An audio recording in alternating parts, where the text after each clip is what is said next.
আচ্ছা, যারা এই যে সুদ খায়, তারা কি জানে না সুদ খাওয়ার ভয়াবহতা? সুদ খাওয়ার ৭০ টা না আ ৭২ টা স্তর রয়েছে তার পাপের শাস্তি। এর ভিতরে ১ম টা হচ্ছে আল্লাহ এবং রাসূল সাল্লাল্লাহু আলাইহি সাল্লামের সাথে যুদ্ধ ঘোষণা করা। আর লাস্ট যেইটে সেটা হচ্ছে নিজের মায়ের সাথে জিনা করা।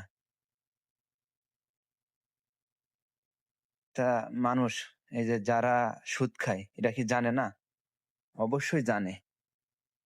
তারা জেনে শুনে এই কাজগুলো করে।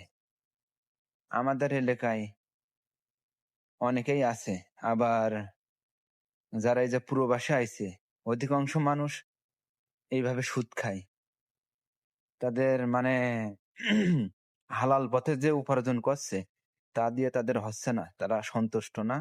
এজন্য তারা দেশে টাকা পাঠায়।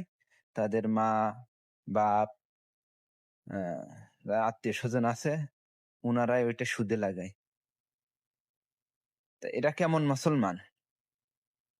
ওদের অন্তরে কি ভয় নাই?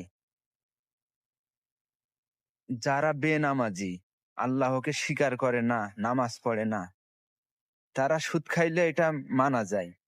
কিন্তু যারা ৫ ওয়াক্ত সালাত আদায় করে, দাড়ি রাখছে এই বড়, জুব্বা, লম্বা জুব্বা লাগায়, তারা কিভাবে সুদ খায়? এগুলো কেমন মুসলমান? হ্যাঁ? তাদের কি অন্তরে একটুও ভয় করে না?